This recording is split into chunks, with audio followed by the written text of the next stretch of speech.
भाई जापान का ट्रिप कैसा रहा आपका? भाई मेरी लाइफ का पहला इंटरनेशनल सोलो ट्रिप था। मैं गया 1 महीने के लिए, मेरा क्लियर है, मैंने कहा जापान जाना है।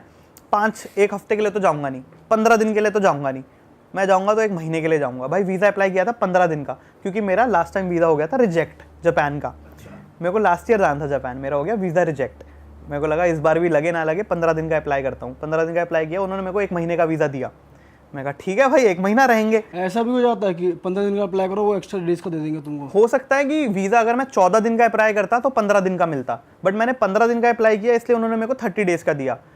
ऐसा मेरा स्पेकुलेशन है, बट मेरे को पता नहीं भाई कि एग्जैक्टली क्या होता है, क्योंकि मेरा होता ही है। हम भी जब यूरोप गए थे तो 3 महीने का हमें भी मिल तो गया मेरा तो फर्स्ट था भाई, फर्स्ट इंटरनेशनल था, तो मैं लास्ट में फंस गया भाई वहाँ पे। बहुत बुरा फंस गया भाई, मतलब जापान में।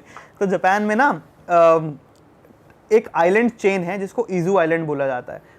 बहुत सुंदर आइलैंड है उसमें, ठीक है।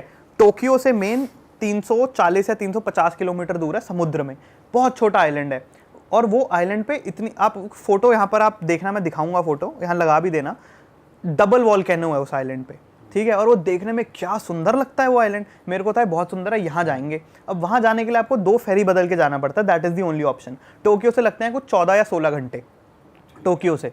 तो टोक्यो से आप पहले फेरी लेते हैं, ओवरनाइट जर्नी, रात में फेरी में बैठेंगे, सुबह उतरेंगे, देन वहाँ से एक नई फेरी लेंगे, वो 4 घंटे लेके आपको उस आइलैंड पहुँचाएगी। मैं उस आइलैंड पे पहुँच गया, उस आइलैंड को बहुत बेहतरीन सुंदर देखा, मज़ा आ गया। मैंने कहा चलो नेक्स्ट डे फेरी लेंगे, वापस जाएंगे घर, क्योंकि मेरा वीज़ा खत्म हो रहा था 23 तारीख को, ठीक है। और मैं उस समय 2 दिन बचे होंगे वीज़ा ख़त्म होने में, 2 या 3 दिन, बस 2 दिन बचे थे।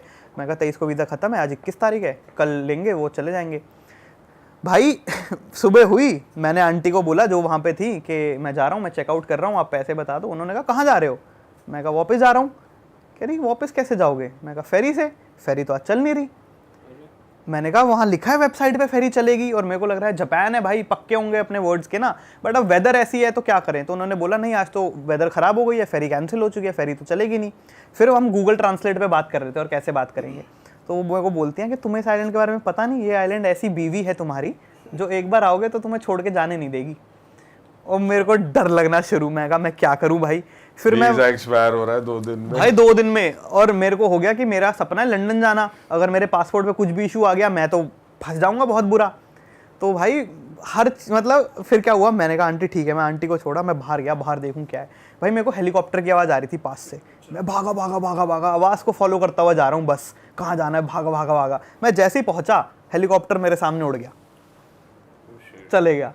भाई कोई ऑप्शन नहीं। अब मैं वहाँ खड़ा हूँ, वहाँ पर एक पुलिस वाला है, एक लोकल आदमी है। पुलिस वाला एक ही है शायद उस आइलैंड पे, 160 लोग रहते हैं भाई, बहुत रिमोट आइलैंड, तो पुलिस वाला एक ही है वहाँ शायद।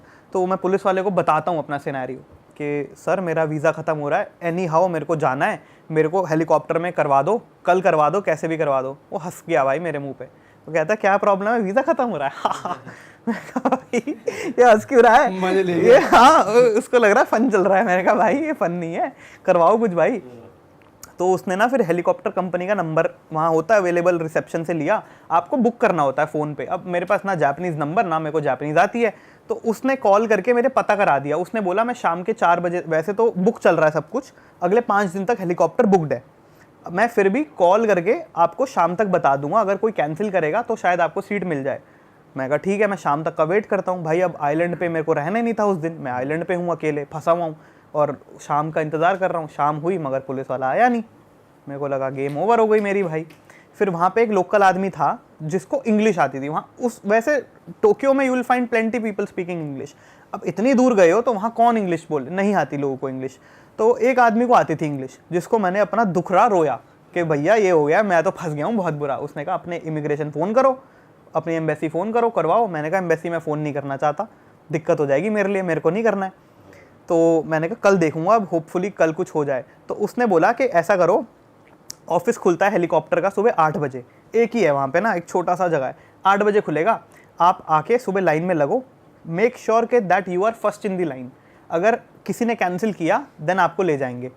भाई मैं सुबह कितने बजे हेलीकॉप्टर पे चले गया? सुबह 4 बजे। मैं कहा मेरे को जाना है भाई। मैं सुबह उठा 3:30 बजे, भाई 4 बजे मैं वहाँ पे, 8 बजे की उसमें 8 बजे मैं 4 बजे रोडीज की लाइन बना दी सबसे पहले, मैं यूं साल ले भाई। वो वहाँ पर एक बेंच सी थी, मैं गया बेंच पे जाके लेट गया और मैंने वहाँ अपनी बोतल रख दी कि ये मेरा स्पॉट है, कोई वो नहीं होगा। वहाँ बोतल रखी और मैं कहा अगर आँख लग जाए बाय चांस और कोई और आके खड़ा हो जाए तो दिक्कत हो जाएगी। भाई उस 4-5 घंटे में चाहे मेरे को बाथरूम आए कुछ भी आए, मैंने नहीं हिलना यहाँ से, मैं खड़ा रहूँगा। बट फिर लकीली भाई नेक्स्ट डे उसी दिन मतलब सुबह 8 बजे विंडो खुली, उसने चेक किया, एक सीट खाली थी क्योंकि किसी एक महान आदमी ने कैंसिल कर दिया था हेलीकॉप्टर। मेरे को हेलीकॉप्टर मिल गया और मैं हेलीकॉप्टर से फिर वापस आया। वरना क्योंकि क्या था वो सैटरडे था, तो सैटरडे फेरी कैंसिल हो गई, संडे फेरी चलती नहीं है।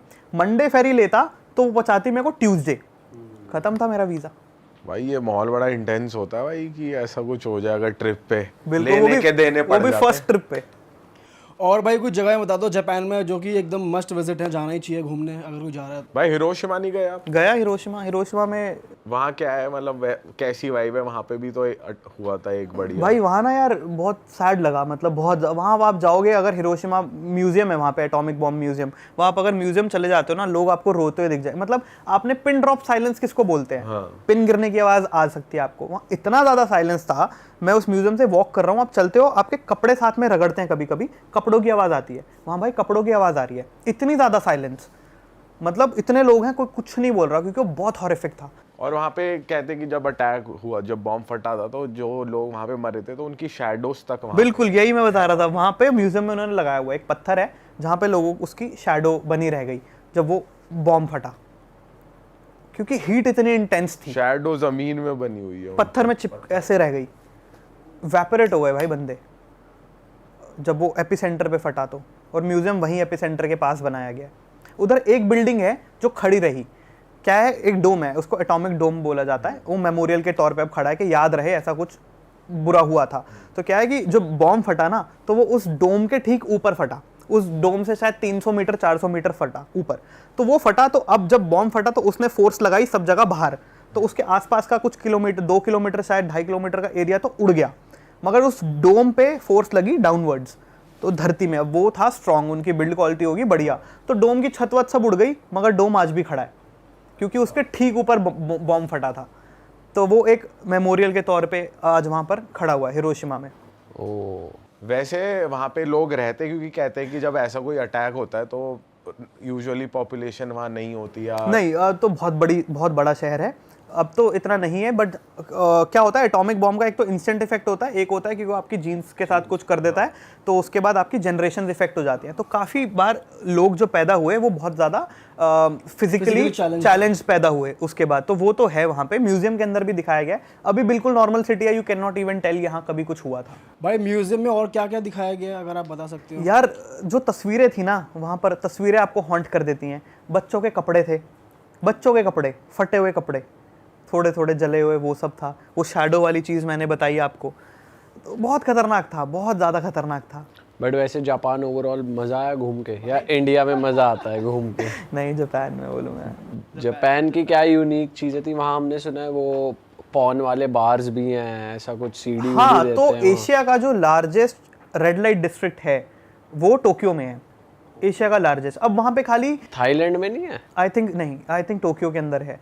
गलत हो सकता हूँ बट मेरे को लगेगा नहीं मैं गलत होऊंगा, आई डोंट थिंक गलत होऊंगा। तो वहाँ क्या है कि वहाँ खाली ब्रॉथल्स एग्जिस्ट नहीं करते हैं, वहाँ अलग अलग तरह का ये होता है आपका रेड लाइट एरिया का। तो वहाँ पे जो आप बोल रहे हो उसको बोला जाता है ब्लो जॉब बार्स। अच्छा। तो ब्लो जॉब बार्स वहाँ पे काफ़ी हैं। एक एरिया है वहाँ पे शिंजुकू के अंदर, काबाकुचिको करके जगह है, ब्लो जॉब बार्स होते हैं वहाँ पे। आप you can go, you can avail the service and you can come back. उसके सिवा वहाँ पे होस्ट कैफ़े भी होते हैं, nothing sexual about it. But क्या होता है कि जो आप अगर जाते हो तो आपको 5-6 लड़कियाँ होस्ट करती हैं एक बार के अंदर। मतलब आपसे बातें करेंगी बार में बैठ के, आपका दिन पूछेंगी कैसा रहा, और आप कुछ भी बोलोगे आपकी बस तारीफ ही करेंगी कि मेरा बॉस ऐसा है। भाई वहाँ थोड़ा लोनली, खून गरम करेंगी, थोड़ा लोनली लाइफ है वहाँ पे, ज्यादा कुछ नहीं खुश करेंगे थोड़ा इमोशनल सपोर्ट। हाँ, इमोशनल सपोर्ट वो देती हैं। उनकी ऑब्वियसली दारू वारू का खर्चा आप ही को देना है सारा। तो वो बैठ के आपको कितने लुटा कर आया आप?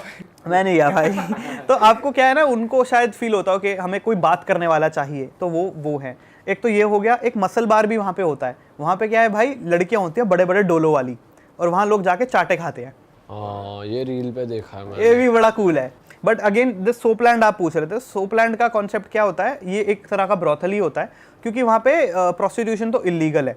बट अलग अलग तरह के वो साइडवेज निकाल लेते हैं ना, तो सोपलैंड होता है जहाँ पे आप जाके एक सर्विस अवेल कर सकते हो जहाँ पे आपको एक लड़की नहलाती है एंड देन उसके बाद may be it leads to intercourse, ये रहता है। बट आपको अपना एक बहुत क्रेजी एक्सपीरियंस बताऊंगा जो जापान का मेरे को पता ही नहीं था कि ऐसा कुछ एग्जिस्ट करता है।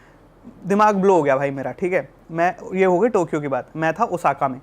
ओसाका में एक दिन मैं घूमते घूमते ऐसी एक जगह पहुंचा। ऑब्वियसली मैंने उसके बारे में पढ़ लिया था इसलिए मैं वहाँ गया था। मैं को देखते हैं भाई क्या सीन है ये। तो आपने एम्स्टरडैम के बारे में सुना होगा, मैं तो गया नहीं, मैंने सुना है खाली कि वहाँ पे जो रेड लाइट, वहाँ का रेड लाइट एरिया है, वहाँ पे ग्लास के पीछे कुछ लड़कियाँ खड़ी रहती हैं। अभी हम है देख ना? कर आए थे, अभी हम गए थे। हाँ। उसका सेम वर्जन जापानीज में, उससे better in the sense like cleanliness और वो सब ओसाका के अंदर है। जगह का नाम है टोबिता शिंती करके कुछ जगह है, I am pronouncing it wrong. But वहाँ भाई क्या सीन था, मतलब वो एक एरिया है जहाँ पे सारी की सारी स्ट्रीट लाइट्स पिंक है, सॉफ्ट पिंक, ठीक है, बहुत साफ। और वहाँ पे ऐसे छोटे छोटे घर बने हैं, घर या दुकान कुछ भी बोल लो, छोटे छोटे लाइन से घर हैं एंड वहाँ पे गेट्स खुले रहते हैं उनके। और उस घर के या उस शॉप के अंदर एक लड़की बैठी होती है अलग अलग अटायर्स में, लाइक एक कोई स्कूल गर्ल कॉस्ट्यूम में बैठी है, कोई खाली बिकनी में बैठी है, कोई आपकी अलग फैंटेसी होगी, कोई उसमें बैठी हुई है।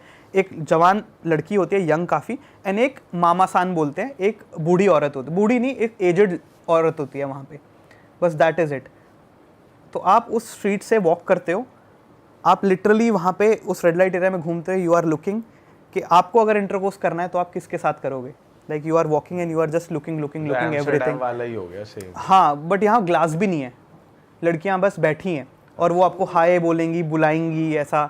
एंड देन आप अगर जाते हो उनके पास तो जाते ही वो जो आंटी होती है वो आपके हाथ में एक पेपर देती है जिसके अंदर बेसिकली रेट्स लिखे होते हैं कि 15 मिनट का XYZ, 20 मिनट का XYZ। भाई ये सेम चीज़ एम्स्टरडैम में ही है, बट वहाँ पे ग्लास लगा हुआ है जो आप बोल रहे हो, सेम चीज़ है, स्ट्रीट है, बट वो इतनी सुंदर क्लीन नहीं है जो आपने बोला। भाई एकदम क्लीन, अच्छा, मतलब और ऑकवर्ड नहीं फील होता भाई, मतलब नहीं, स्ट्रेंज था काफ़ी।